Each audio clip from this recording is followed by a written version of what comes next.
Hello everyone, તો આજે આપણે વાત કરવાના છીએ સેમેસ્ટર બીએસસી સેમેસ્ટર 3 એની અંદર સેક્શન બી નો પ્રેક્ટિકલ મેક્સવેલ બ્રિજ.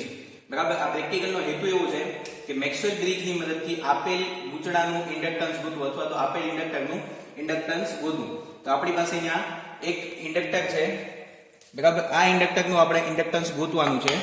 બરાબર, એની માટે સાધનોમાં શું જોશે આપણી પાસે એ તો ક્લિયર થઈ ગયું. હવે સાધનોની વાત કરી લઈએ તો સાધનોમાં જોશે ચાર રેઝિસ્ટન્સ બોક્સ, બરાબર, P Q R S, એક ગેલ્વેનોમીટર, એક ઇન્ડક્ટર જેનું આપણે ઇન્ડક્ટન્સ ફાઇન્ડ કરવાનું છે, એક બેટરી.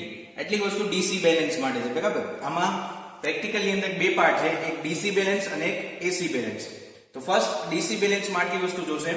એસી બેલેન્સમાં કેપેસિટર જોશે અને એની સાથે AFO જોશે અને હેડફોન જોશે. બરાબર, જ્યારે આપણે એસી બેલેન્સ કરીશું ત્યારે બેટરી કાઢીને એની જગ્યાએ AFO જોડશું, ગેલ્વેનોમીટર કાઢી અને એની જગ્યાએ આપણે જોડશું હેડફોન, અને ક્યુ સાથે એક પેરેલલમાં કેપેસિટર જોડશું. ક્લિયર? તો બે પાર્ટમાં આખું પ્રેક્ટિકલ છે, ડીસી બેલેન્સ અને એસી બેલેન્સ. સૌપ્રથમ આપણે ડીસી બેલેન્સ કરવાનું છે. તો ડીસી બેલેન્સ માટેની સર્કિટ જોઈ લ્યો એકવાર. ડીસી બેલેન્સ માટે P Q R અને S અને L, વચ્ચે છે ગેલ્વેનોમીટર છે અને એક બેટરી છે. બરાબર, તો P Q R S તમે જોડી દો. બરાબર, સેમ વસ્તુ મેં અહીંયા સર્કિટ કનેક્ટેડ છે આપણી પાસે.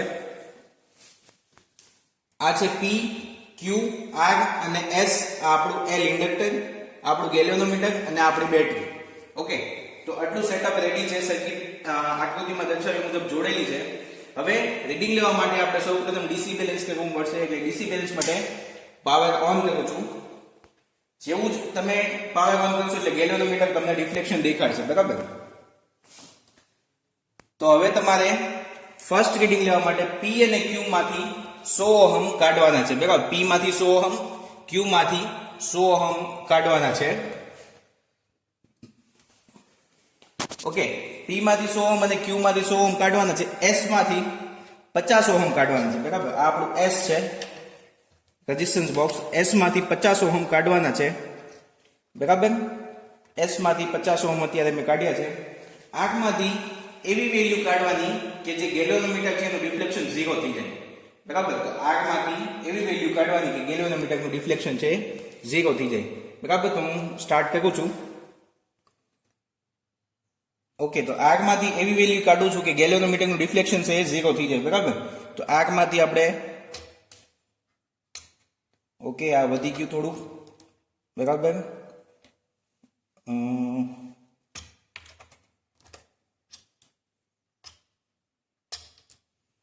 ઓકે, તો ઓલમોસ્ટ એક્ઝેક્ટ 0 આવી ગયું છે. બરાબર, તો આ જે વેલ્યુ આવી આપણી આરની વેલ્યુ આવી, તો આ બધી જ વેલ્યુ આપણે નોટ કરવાની છે ઓબ્ઝર્વેશન ટેબલમાં. બરાબર, P બરાબર આપણે શું રાખ્યું હતું? P છે આખા પ્રેક્ટિકલમાં સેમ રહેશે 100 ઓહમ. બરાબર, P અને Q આખા પ્રેક્ટિકલ દરમિયાન સેમ રહેશે 100 ઓહમ. PQ 100 ઓહમ ફિક્સ રહેશે. S માંથી આપણે કાઢ્યું હતું 50 ને એની માટે R ની વેલ્યુ જે આવી, R ની વેલ્યુ કેટલી આવી? R ની વેલ્યુ આવી 100, 150 ને 190. બરાબર, તમે જોઈ શકો છો R ની વેલ્યુ આવી છે 190. તો એ તમારે ઓબ્ઝર્વેશન ટેબલમાં નોટ કરી લેવાની છે 190. હવે તો S ની વેલ્યુ છે 50 ના ગેપે વધારવાની છે. 50 માટે લીધું, હવે 100 માટે રીડિંગ લઈએ. તો S માંથી 100 ઓહમ કાઢું છું. બરાબર, S છે એમાંથી 100 ઓહમ કાઢશું આપણે. ફરીથી તમને ડિફ્લેક્શન જે બેલેન્સ હતું બ્રિજ એ વિખાઈ જશે. હવે તમારે R માંથી એવી વેલ્યુ કાઢવાની કે ડિફ્લેક્શન છે 0 આવી જાય ફરીથી. તો એની માટે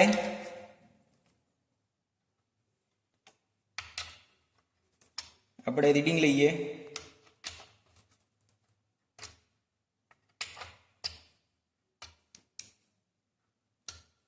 ઓકે,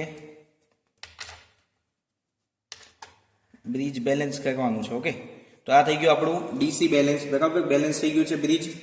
તમે એક્ઝેક્ટ વચ્ચેથી જોશો તો તમને એક્ઝેક્ટ 0 દેખાશે. બરાબર,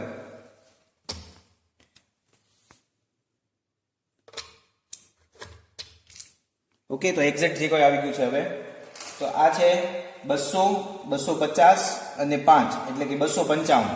બરાબર, રીડિંગ છે 255 છે. તો આગ માટે જે રીડિંગ આવ્યું એ આપણે નોટ કરી લઈએ 255.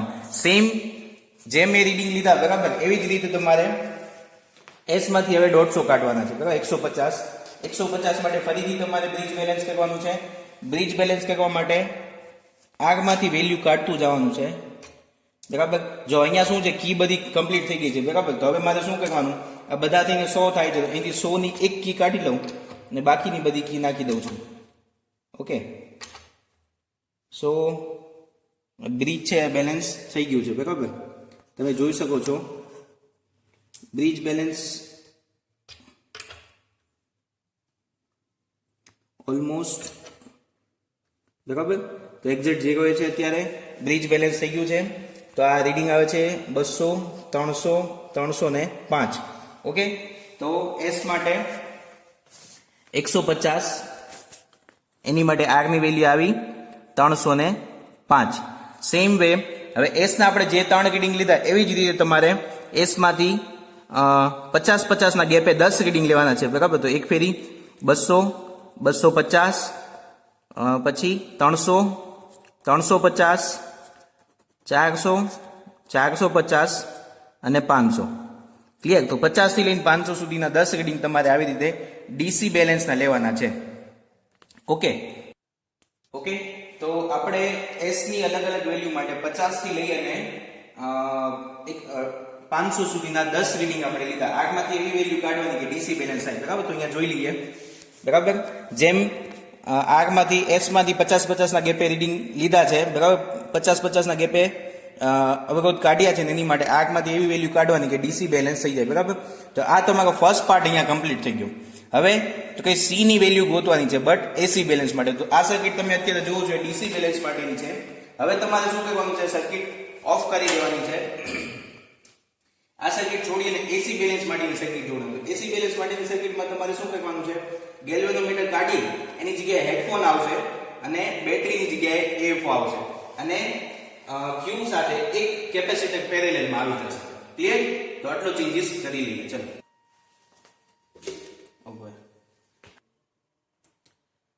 ઓકે, તો આપણે ડીસી બેલેન્સ વાળો પાર્ટ જે છે એ કરી નાખ્યો છે. હવે આપણે એસી બેલેન્સ વાળો પાર્ટ કરવાનો છે બરાબર. પી ક્યુ આર અને એસ ની વેલ્યુ આપણી પાસે હતી.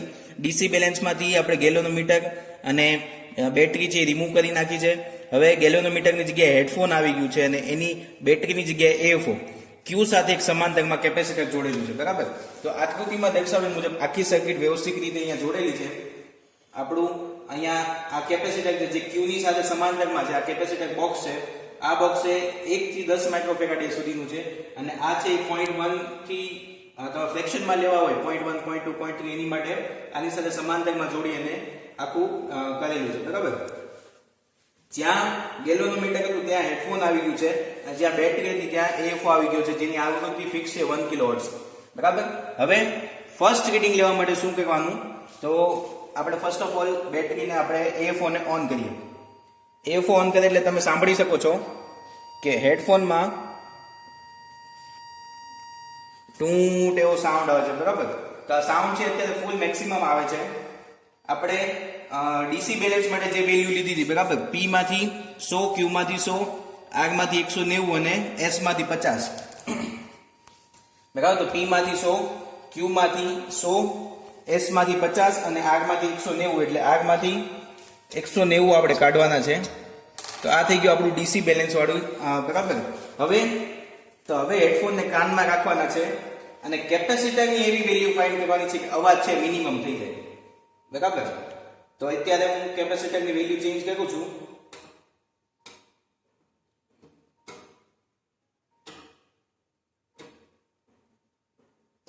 ઓકે, હવે અહીંયા તમે જોવો છો કે 5 માઇક્રોફેરાડે હું લાવું છું ત્યારે અવાજ છે મિનિમમ થાય છે બરાબર. સાવ બંધ નથી થતો, અવાજ છે મિનિમમ થાય છે. હું 6 કરું છું તો અવાજ વધી જાય છે, 4 કરું તો પણ અવાજ વધી જાય છે બરાબર. એટલે હું 5 રાખું એટલે અવાજ અહીંયા મિનિમમ મને આવે છે. હવે આપણે પોઈન્ટમાં એને વેલ્યુ ફેરવવાની છે. આ બટન છે બરાબર, આ છે 1 માઇક્રોફેરાડે વાળું છે.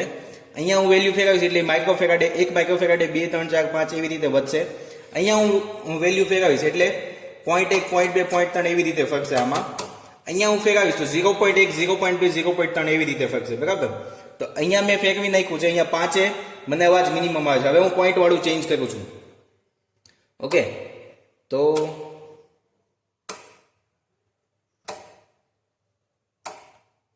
અહીંયા મને અવાજ મિનિમમ આવે છે, બરાબર.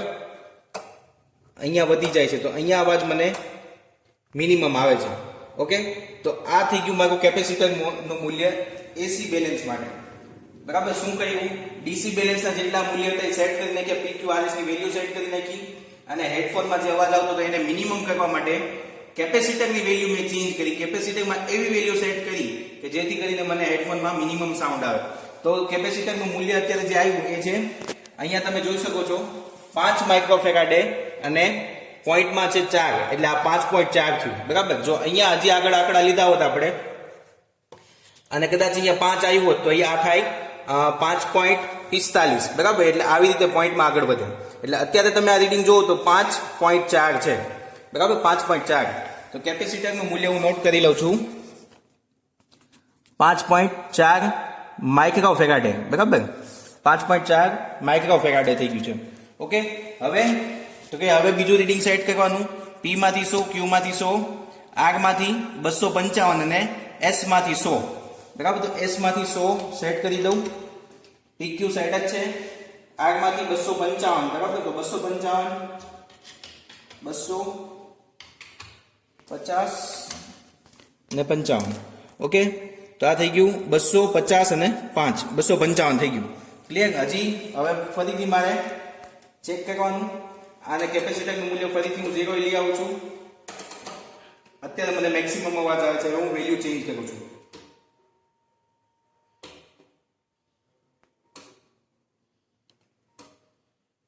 બરાબર. તો અહીંયા છે મને મિનિમમ અવાજ આવે છે, બરાબર. ટૂંક જે અવાજ આવે છે મિનિમમ આવે છે. અહીંયા વેલ્યુ વધી જાય છે, બરાબર. ઓકે, સાવ અવાજ મિનિમમ થઈ ગયો છે. તો આ રીડિંગ છે અહીંયા 4 માઇક્રોફેરાડે છે અને અહીંયા 0.2 એટલે 4.2, બરાબર. 4.2 માઇક્રોફેરાડે રીડિંગ છે.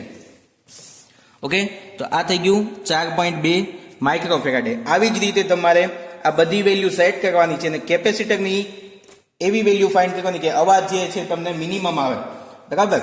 હવે L ની ગણતરી કરીને તમને દેખાડી દઉં. L ની ગણતરી માટે આપણે L ઇન્ડક્ટરનું સૂત્ર છે L = PRC. તો ફર્સ્ટ જે રીડિંગ છે, બરાબર, ફર્સ્ટ માટે P, R અને C. તો P ની વેલ્યુ છે 100 ઓહમ, 100 ગુણ્યા R ની વેલ્યુ છે 190 ગુણ્યા C ની વેલ્યુ છે 5.4 માઇક્રોફેરાડે, એટલે 5.4 ગુણ્યા 10 ની માઇનસ 6, બરાબર. એટલે આ જવાબ આવે છે 10 ની માઇનસ 6, અને 10 ની માઇનસ 3 માં આપણે કન્વર્ટ કરીએ એટલે 102.6, બરાબર. 102.6. 10 ની માઇનસ 3 માં શું કામ કર્યું? એ મિલી હેનરી થઈ જાય એટલે, બરાબર. કે 10 ની માઇનસ 3 માં કન્વર્ટ કરીએ એટલે આ થઈ ગયું મિલી હેનરી, એટલે 102.6 મિલી હેનરી આવ્યું, બરાબર. સેમ બીજા રીડિંગની ગણતરી કરી જોઈએ. P ની વેલ્યુ છે 100 ગુણ્યા R ની વેલ્યુ છે 255 ગુણ્યા C ની વેલ્યુ છે 4.2, બરાબર. અને 10 ની ઘાતમાં કન્વર્ટ કરીએ તો આને ભાગ્યા 1000 કરી નાખો એટલે આવી જશે 107.1 મિલી હેનરી, બરાબર. આવી રીતે તમને C ની તમે આ બધી વેલ્યુ સેટ કરશો, C ના મૂલ્ય ગોતશો એટલે તમને આવી 10 વેલ્યુ મળશે L ની, બરાબર. તો L ની 10 વેલ્યુ મળશે, એમાંથી તમારે એ 10 ની સરેરાશ કાઢવાની. એ જે તમારે આવે, બરાબર, એ તમારો આન્સર મિલી હેનરી. ક્લિયર? તો આ થઈ ગયું મેક્સવેલ બ્રિજની મદદથી ઇન્ડક્ટરનું મૂલ્ય શોધવા માટેની આખી પદ્ધતિ, બરાબર. ક્લિયર છે? અને તમારે એની માટે રિઝલ્ટ આવશે, બરાબર. આવી રીતે આપેલ ઇન્ડક્ટરનું મૂલ્ય, બરાબર. આખા પ્રેક્ટિકલમાં આલેખ નથી એટલે સીધું રિઝલ્ટ આવી જશે, બરાબર. અને આલેખ પરિણામ આપેલ ઇન્ડક્ટરનું મૂલ્ય L = તમારે જે આવતું હોય એ તમારે લખવાનું છે. ક્લિયર? અને ઇન્ડક્ટર L માટેની જે 10 ગણતરી છે એમાંથી 10 માંથી 2-3 ગણતરી તમારે જર્નલમાં દર્શાવવાની છે અને છેલ્લે બધાની એવરેજ છે તમારે રિઝલ્ટમાં લખવાની છે, પરિણામમાં. Clear? Thank you very much. Okay.